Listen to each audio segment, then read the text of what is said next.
প্রিয় শিক্ষার্থীরা, আসসালামু আলাইকুম রহমতুল্লাহি ওয়া বারাকাতুহু। স্বাগত জানাচ্ছি সম্ভাবনা অধ্যায়ের দ্বিতীয় ক্লাসে। আজকের ক্লাসটি একাদশ দ্বাদশ শ্রেণী এসএসসি পরীক্ষার্থী, অর্থনীতি তৃতীয় বর্ষ এবং পদার্থবিজ্ঞান প্রথম বর্ষের ছাত্রছাত্রীদের জন্য খুবই ইম্পর্ট্যান্ট একটি ক্লাস। আশা করছি তোমাদের জন্য উপকৃত হবে। ধারাবাহিক আলোচনা আমরা গত ক্লাসে অনেকগুলো সংজ্ঞা সম্পর্কে জেনেছি, গাণিতিক টার্ম সহ। আজকে আমরা আলোচনা করতে যাচ্ছি স্বাধীন ঘটনা বা অনির্ভরশীল ঘটনা। দুটি ঘটনার মধ্যে যে কোনো একটি ঘটার সম্ভাবনা অপরটি দ্বারা প্রভাবিত না হলে ঘটনা দুটিকে স্বাধীন ঘটনা বলা হবে। অর্থাৎ যদি দুটি ঘটনা থাকে, একটা ঘটা বা না ঘটার প্রভাবটা যদি অপরটার উপর নির্ভরশীল না হয়, তবে ঘটনা দুটিকে কী বলা হবে? স্বাধীন ঘটনা বলা হবে। এভাবে যদি দুইয়ের অধিক হয়, তবে দুই বা ততোধিক ঘটনা যদি এমন হয় যে কোনো একটি ঘটনা ঘটার সঙ্গে অন্য কোনো ঘটনা ঘটার নির্ভরশীল না হয়, তবে ঘটনাগুলোকে স্বাধীন বা নির্ভরশীল ঘটনা বলা হয়। দুটি ঘটনাকে স্বাধীন বলা হবে যদি তারা নিচের তিনটি শর্তের যে কোনো একটি শর্ত মেনে চলে। অর্থাৎ probability of A intersection B equal to probability of A into probability of B, যেখানে প্রবাবিলিটি অফ এ এর সম্ভাবনা হবে শূন্যের চেয়ে বেশি, বি এর সম্ভাবনা হবে শূন্যের চেয়েও বেশি। অথবা প্রবাবিলিটি অফ বি গিভেন এ, অর্থাৎ সেটা সমান হবে কি কার সমান হবে? প্রবাবিলিটি অফ এ এর সমান হবে যখন বি ঘটনা ঘটার সম্ভাবনা শূন্য হবে, শূন্যের চেয়ে বড় হবে। আর probability of B A given B, অর্থাৎ এ ঘটেছে সাপেক্ষে বি ঘটার সম্ভাবনা, বি ঘটার সম্ভাবনা সমান হবে যখন এ ঘটার সম্ভাবনাটা শূন্যের চেয়ে বেশি হবে। অর্থাৎ এ ও বি তখনই স্বাধীন হবে যদি এই তিনটি শর্তের যে কোনো একটি মেনে চলে। তাহলে তোমাদেরকে এই তিনটা শর্ত অবশ্যই কী রাখতে হবে? মনে রাখতে হবে যদি আমরা গাণিতিক অঙ্কগুলো করতে যাই। উদাহরণস্বরূপ আমরা বলি, ধরি দুটি নিরপেক্ষ মুদ্রা নিক্ষেপ করা হলো। তাহলে দুটি নিরপেক্ষ মুদ্রা নিক্ষেপের নমুনা ক্ষেত্র আমরা আগে জেনেছি কী কী হবে? SS, ST, TS, TT. নিশ্চয়ই তোমাদের মনে আছে এই ঘটনাগুলো কীভাবে আসছিল। একটি মুদ্রা নিক্ষেপের নমুনা ক্ষেত্র হচ্ছে এসটি, অপর একটি মুদ্রা নিক্ষেপের নমুনা ক্ষেত্র হচ্ছে কি এসটি। তাহলে দুটোকেই যখন একসাথে করা হবে তখন হবে কি এইচ, এসটি, এসটি, টি, এইচ। তাহলে এখান থেকে আসছে কি তোমাদের এই চারটি নমুনা বিন্দু। তাহলে আমরা নমুনা বিন্দুর সংখ্যাকে প্রকাশ করছিলাম এন অফ এস। অর্থাৎ এখানে কয়টা আছে? একটা, দুটা, তিনটা, চারটা নমুনা বিন্দু আছে। তাহলে আমরা মনে করি এ ও বি দুটি ঘটনা, যেখানে এ ঘটনাটা হচ্ছে কি প্রথম মুদ্রায় হেড আসা। তাহলে এ হচ্ছে কি প্রথম মুদ্রায় হেড আসার অনুকূল নমুনা বিন্দু। এখানে প্রথমে হেড আছে কয়টাতে? একটা, দুটাতে। তাহলে এই দুটা হচ্ছে কি প্রথম মুদ্রায় হেড আসে। তাহলে এরকম কয়টা নমুনা বিন্দু আছে? এন অফ এ সমান হচ্ছে কি দুইটি। আবার বি হলো দ্বিতীয় মুদ্রায় টেল আসার ঘটনা। তাহলে দ্বিতীয় মুদ্রায় টেল আছে কয়টাতে?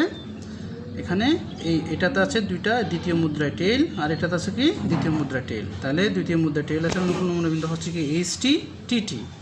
তাহলে এন অফ বি মানে হচ্ছে কি বি ঘটনার অনুকূল নমুনা বিন্দু কয়টা? দুইটা। তাহলে একইভাবে যদি বলতে যাই আমরা এ ইন্টারসেকশন বি, যদি এখান থেকে এটা প্রমাণ করতে যাই, তাহলে ইন্টারসেকশন বি, এ ও বি দুইটার মধ্যে মিল নমুনা বিন্দু। দেখো এখানে এ এর মধ্যেও আছে হচ্ছে কি এইচটি, আর বি এর মধ্যেও আছে হচ্ছে কি এইচটি। তাহলে এ ও বি এর অনুকূল নমুনা বিন্দু হচ্ছে ইন্টারসেকশন বি হচ্ছে কি HT. N of A intersection B সমান হচ্ছে কয়টা? তাহলে একটা। তাহলে সম্ভাবনার সংজ্ঞানুসারে আমরা কি জানি? প্রবাবিলিটি অফ এ সমান N of A divide by N of S, অর্থাৎ মোট নমুনা বিন্দু অনুকূল নমুনা বিন্দু। এন অফ এস সমান কত ছিল? 4টা, আর এ ঘটনার অনুকূল নমুনা বিন্দু কয়টা? 2টা। তাহলে পাচ্ছি কয়টা? আমরা ভাগ করলে হাফ। একইভাবে probability of B equal to মোট নমুনা বিন্দু অনুকূল নমুনা বিন্দু 4/2 দেন হাফ। তাহলে ইন্টারসেকশন বি সমান পাচ্ছি N of S, N of intersection B সমান 1/4। এখন ঘটনা এ ও বি স্বাধীন হবে। এই যে এ ও বি ঘটনাকে স্বাধীন বলা হবে যদি আমরা পূর্বের তিনটি শর্ত কিছুটা মেনে চলে। একটি হচ্ছে কি, তাহলে ওখানে একটা শর্ত ছিল probability of A intersection B equal to probability of A into probability of B. যেহেতু তাহলে এই এ ইন্টু বি সমান মান কত পাচ্ছি আমরা, probability of A into probability of B. Probability of A এর মান হচ্ছে কি হাফ, প্রবাবিলিটি অফ বি এর মান হচ্ছে কত হাফ। তাহলে গুণ করলে নিচে গুণ করলে 1/4। Probability of A intersection B সমান দেখো তোমরা এখানে 1/4। তাহলে probability of A into probability of B সমান পাইছি কত 1/4। অর্থাৎ এটা প্রথম সূত্রটা কী করে মেনে চলে। অর্থাৎ আমরা বলতে পারি এ ও বি ঘটনা দুটি কি স্বাধীন। আবার probability of B given A ইকুয়ালটা হচ্ছে probability of B divide by probability of intersection B. তাহলে প্রবাবিলিটি অফ বি সমান কত, প্রবাবিলিটি অফ বি এর মান হচ্ছে কি হাফ। এই যে প্রবাবিলিটি অফ বি এর মান হচ্ছে কি হাফ, ইন্টারসেকশন বি সমান হচ্ছে কত 1/4। তাহলে এখানে আমরা যখন সরল করলে পাচ্ছি কত হাফ মানে হচ্ছে কি এই হাফটা দেখো কার সমান হয়েছে, প্রবাবিলিটি অফ এ এর সমান হয়েছে। তাহলে আমরা বলতে পারি না এখানে, সুতরাং কি লিখতে পারতেছি, probability of B given A equal to হচ্ছে কি প্রবাবিলিটি অফ এ, যেখানে probability of B is greater than 0। কেন 0 বলছি, দেখো প্রবাবিলিটি অফ বি এর সম্ভাবনা কার, শূন্যের চেয়ে বড়। হাফ এটা কিসের চেয়ে বড়, শূন্যের চেয়ে বড়। অর্থাৎ এটি দ্বিতীয় সত্যটাও মেনে চলে। একইভাবে probability of A given B, probability of A, probability of intersection B equal to half 1/4। একইভাবে আসছে কত হাফ, যেটা হচ্ছে প্রবাবিলিটি অফ বি। অতএব প্রথম মুদ্রায় হেড আসা ও দ্বিতীয় মুদ্রায় টেল আসার ঘটনাদ্বয় পরস্পর কী হবে, স্বাধীন হবে। অর্থাৎ একটা আরেকটার উপর কী করবে না, নির্ভর করবে না। তাহলে আমরা বুঝলাম কোনটি কী ঘটনা, স্বাধীন ঘটনা। এবার হচ্ছে অধীন মানে হচ্ছে কি নির্ভর করবে। কোনো ধ্রুব পরীক্ষার একটি ঘটনা অন্য কোনো ঘটনা ঘটা বা না ঘটার উপর নির্ভরশীল হয়, তবে ঘটনাগুলোকে পরস্পর অধীন বা নির্ভরশীল ঘটনা বলা হয়। একইভাবে এ ও বি দুটি ঘটনা হলে তাদের নির্ভরশীল বলা হবে যদি তিনটি শর্তের যে কোনো একটি শর্ত মেনে চলে। অর্থাৎ probability of intersection B is not equal to probability of A into probability of B. অর্থাৎ কার সমান হবে না, ওই যে probability of intersection B probability of A into probability of B এর কি হবে না, সমান হবে না। একইভাবে 2 নম্বর শর্ত হচ্ছে কি এটা, তাহলে সমান হবে না। 3 নম্বর শর্ত হচ্ছে probability of B A given B equal to হচ্ছে প্রবাবিলিটি অফ বি, যেখানে এর মান 0 হবে। এখন আমরা জানবো শর্তাধীন সম্ভাবনা। শর্তাধীন সম্ভাবনা হচ্ছে কি, আমরা যেটা অধীন ঘটনা বলছি ঠিক ওঠার সম্ভাবনাটাই হচ্ছে কি শর্তাধীন সম্ভাবনা। তাহলে কোনো একটি ঘটনা যদি পূর্বে সংঘটিত আর একটি ঘটনার উপর নির্ভর করে, তবে ঘটনা দুটিকে পূর্বের ঘটনার সাপেক্ষে নির্ভরশীল বা অধীন বলা হয়। এরূপ অধীন ঘটনার সম্ভাবনাকে শর্তাধীন সম্ভাবনা বলে। ধরি এ ও বি দুটি ঘটনা, এই দুটি ঘটনা হচ্ছে কি কোনো দৈব পরীক্ষার দুটি ঘটনা হচ্ছে কি এ ও বি।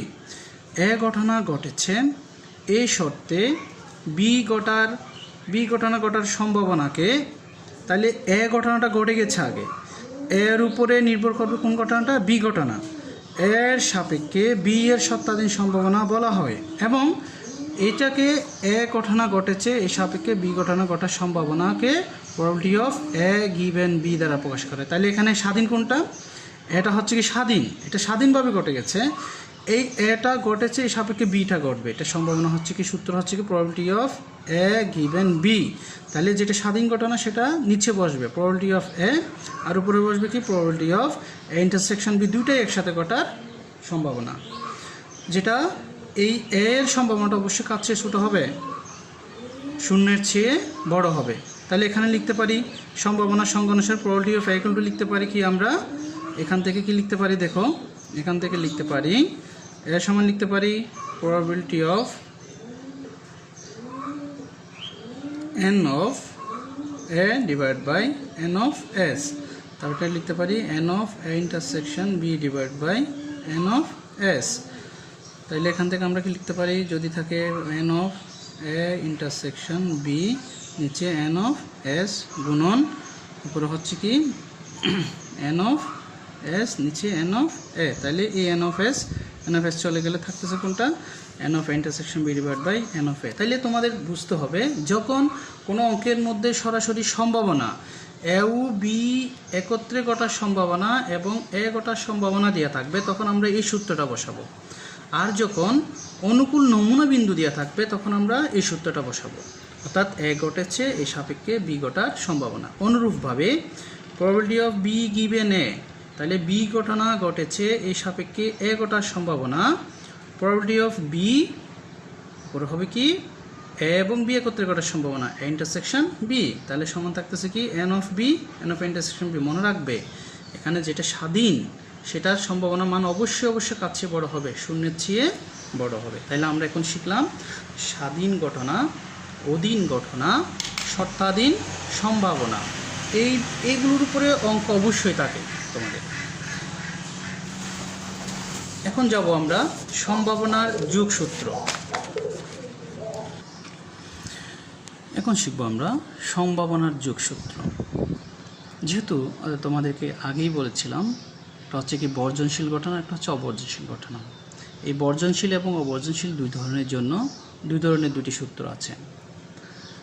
বিবৃতি: বর্জনশীল সম্ভাবনার যোগসূত্র হচ্ছে কি দুটি বর্জনশীল ঘটনার যে কোনো একটি ঘটার সম্ভাবনা পৃথকভাবে ঘটার সম্ভাবনার যোগফলের সমান। গাণিতিকভাবে যদি বলি আমরা, এ ও বি যদি দুটি পরস্পর বর্জনশীল ঘটনা হয় তবে একত্রে ঘটার সম্ভাবনা অর্থাৎ probability of A union B equal to হবে, যদি পৃথকভাবে ঘটার সম্ভাবনা যোগফলের সমান, তাহলে এ ঘটার পৃথক সম্ভাবনা হচ্ছে কি প্রবাবিলিটি অফ এ, বি পৃথকভাবে ঘটার সম্ভাবনা হচ্ছে প্রবাবিলিটি অফ বি, তাহলে সম্ভাবনা যোগফলের সমান হচ্ছে প্রবাবিলিটি অফ এ যোগ প্রবাবিলিটি অফ বি। এটা প্রমাণ করতে হবে। বিশেষ করে অর্থনীতি তৃতীয় বর্ষ এবং পদার্থবিজ্ঞান প্রথম বর্ষের ছাত্রছাত্রীদের জন্য এর প্রমাণটা খুবই বেশি ইম্পর্টেন্ট। তোমাদের এই দুইটি প্রমাণ থেকে একটা প্রমাণ কিন্তু তোমাদের থাকেই যে প্রত্যেক বছরে। ধরি এস হচ্ছে কি একটি কোনো দৈব পরীক্ষার নমুনা ক্ষেত্র যার প্রত্যেকটা নমুনা বিন্দু সমসম্ভাব্য, অর্থাৎ প্রত্যেকটা ঘটার সম্ভাবনাটা কি সমান।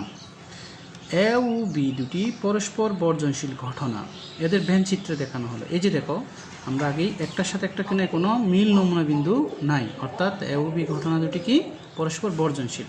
ধরি নমুনা ক্ষেত্রে, এই নমুনা ক্ষেত্রের মধ্যে মোট সমসম্ভাব্য নমুনা বিন্দুর সংখ্যা যদি এন অফ এস সমান হচ্ছে কি এন সাফিক্স এস, এটা আমরা প্রতীক আকারে নিলাম। ঘটনা এ ঘটনার অনুকূলে মোট নমুনা বিন্দু এন অফ এ সমান হচ্ছে কি N suffix of A. B ঘটনার অনুকূল নমুনা বিন্দু এন অফ বি সমান এন বি। তাহলে সম্ভাবনার সংজ্ঞা অনুসারে আমরা কি জানি, probability of A equal to মোট নমুনা বিন্দু ডিভাইড বাই এ ঘটনার অনুকূল নমুনা বিন্দু। তাহলে মোট নমুনা বিন্দু এন অফ এস মানে কত, মোট নমুনা বিন্দু এ ঘটনার অনুকূল নমুনা বিন্দু হচ্ছে কি এন অফ এ। একইভাবে বি ঘটনার অনুকূল নমুনা বিন্দু মোট নমুনা বিন্দু ডিভাইড বাই বি ঘটনার অনুকূল নমুনা বিন্দু, তাহলে N of S N of B.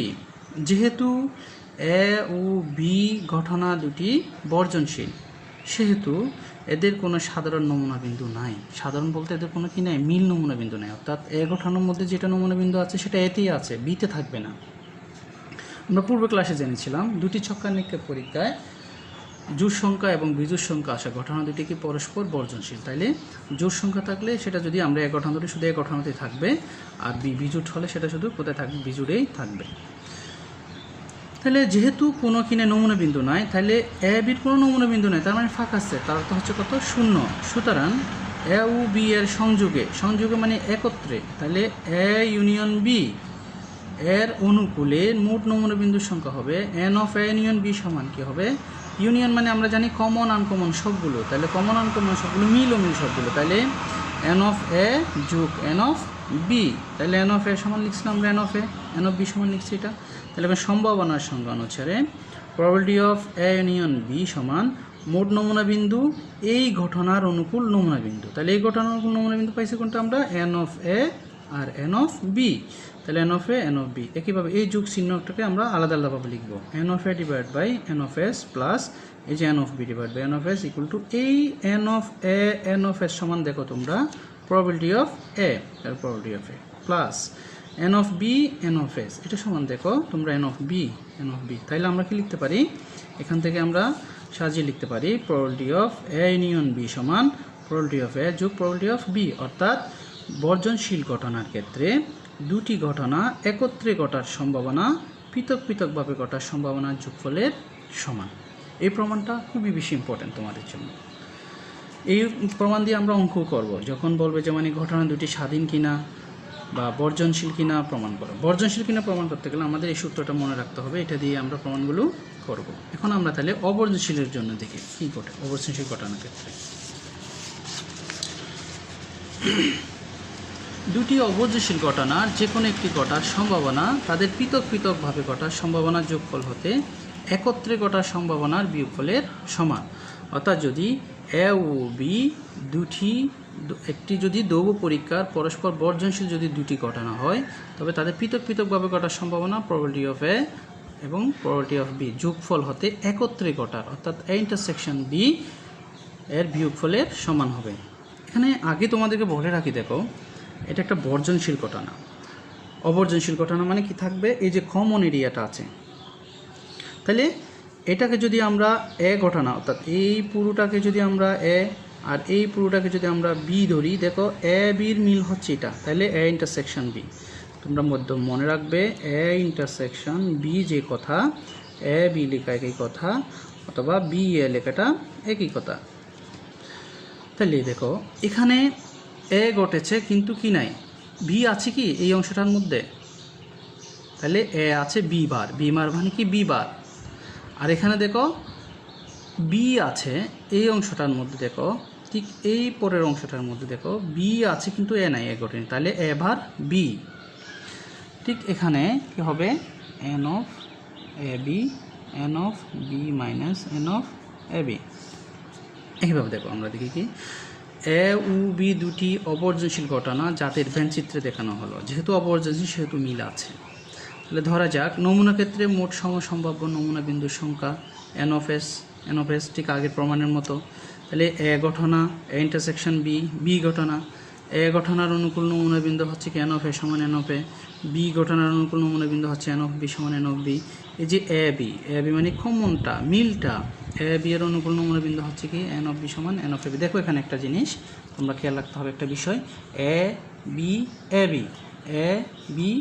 আকারে প্রকাশ করছি। তাহলে সম্ভাবনার সংজ্ঞা অনুসারে probability of A equal to হচ্ছে কি মোট নমুনা বিন্দু অনুকূল নমুনা বিন্দু। তাইলে আমরা আগেই বলছি মোট নমুনা বিন্দু হচ্ছে কি এন অফ এস, এ ঘটনার অনুকূল নমুনা বিন্দু এন অফ এ। তাহলে এটা বি ঘটনার ক্ষেত্রে ঠিক সেম, মোট নমুনা বিন্দু অনুকূল নমুনা বিন্দু। এ বি এর ক্ষেত্রেও same, N of A B.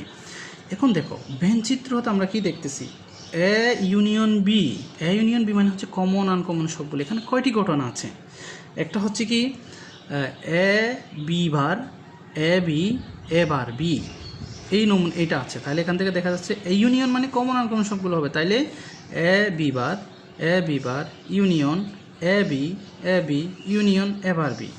যেহেতু ঘটনাগুলো বর্জনশীল, তাহলে বর্জনশীল ঘটনা, তাহলে এই তিনটা হচ্ছে কি বর্জনশীল, তিনটা ঘটনা যেহেতু বর্জনশীল, তাহলে সেক্ষেত্রে পৃথক পৃথকভাবে সম্ভাবনা যোগফলের সমান হবে। তাহলে N of A union B সমান N of A B bar plus N of A B plus N of A intersection B.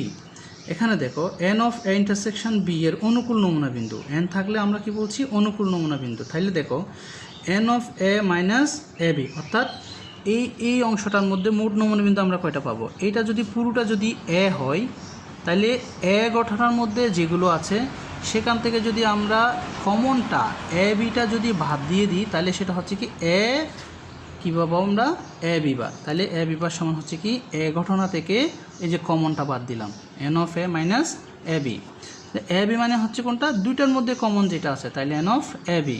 তাহলে ঠিক কী পাবে এ বার বি এম কী হবে, তাহলে এটা যদি পুরোটা যদি বি ঘটনা হয়, তাহলে বি থেকে আমরা কোনটা বাদ দিব, এই অংশটা বাদ দিলে ঠিক এই অংশটা থাকতেছে এন অফ এ বি। ঠিক এই সূত্রগুলো মনে রাখতে হবে তোমাদের। তাহলে N of A bar B সমান হচ্ছে কি N of B minus N of A B equal to আমরা কত পাচ্ছি, এই যে N of B minus N of A B.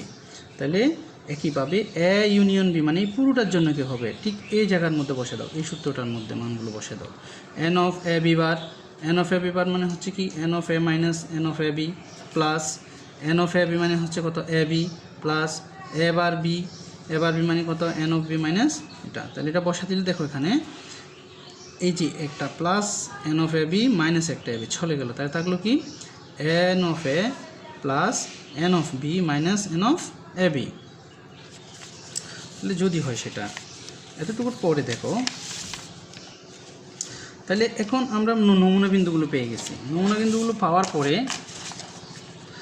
এখন সম্ভাবনার সংজ্ঞা অনুসারে probability of A union B সমান আমরা পাবো কি মোট নমুনা বিন্দু ডিভাইড বাই অনুকূল নমুনা বিন্দু। তাহলে এটা সমান আমরা কি পাইছি এন অফ এ যোগ N of B minus N of A B. এটা হচ্ছে এন অফ এস। ঠিক আগের প্রমাণের মতো করে আলাদা আলাদা প্লাস মাইনাস চিহ্ন আছে, এটা সমান এটা দিয়ে ভাগ করো, আলাদা করতেছি N of A divide by N of S, এই প্লাস চিহ্ন N of B divide by N of S, এই মাইনাস চিহ্ন N of A B divide by N of S equal to, তাহলে এটা সমান আমরা কি পাইছি, এটা সমান হচ্ছে কি প্রবাবিলিটি অফ এ, এটা হচ্ছে প্রবাবিলিটি অফ বি, এটা হচ্ছে এ বি। অর্থাৎ প্রবাবিলিটি অফ এই যে এ ইউনিয়ন বি সমান প্রবাবিলিটি অফ এ যোগ probability of B minus probability of A B. অর্থাৎ দুটি অবর্জনশীল ঘটনার ক্ষেত্রে তাদের একত্রে ঘটার সম্ভাবনা পৃথক পৃথকভাবে ঘটার সম্ভাবনা যোগফল হতে একসাথে ঘটার সম্ভাবনার বিয়োগফলের সমান। প্রিয় শিক্ষার্থীরা, আশা করছি তোমরা এগুলো ভালোভাবে বুঝে নিবে এবং যদি কোনো কোয়ারিজ থাকে ইনবক্সে যোগাযোগ করবে। আর যারা রিকোয়েস্ট করেছিলে তোমাদের জন্যই এই ক্লাসটা নেওয়া, আরও ক্লাস নিয়ে আসবো। এই পর্যন্ত সবাই ভালো থেকো, সবাই সুস্থ থেকো। আসসালামু আলাইকুম ওয়া রাহমাতুল্লাহি ওয়া বারাকাতুহু।